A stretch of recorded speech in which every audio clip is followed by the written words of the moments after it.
अस्सलाम वालेकुम वरहमतुल्लाहि वबरकातुहू। हज़रत मैं सफ़र में हूँ और यहाँ नेट के सिग्नल पूरी तरह नहीं आ रहे, इस वजह से बात नहीं हो पा रही।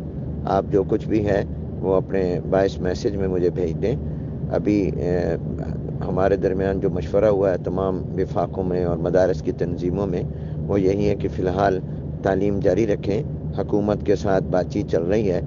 उम्मीद है कि इंशाअल्लाह एक दो दिन में सूरत हाल में कोई तब्दीली हुई तो वो सामने आ जाएगी। फ़िलहाल तालीम जारी रखी जाए और जो भी कोई पूछे तो उनसे यही कहा जाए कि हमें वफाकुल मदारिस के फ़ैसले का इंतज़ार है, वो हुकूमत से राब्ते में है। अस्सलाम वालेकुम।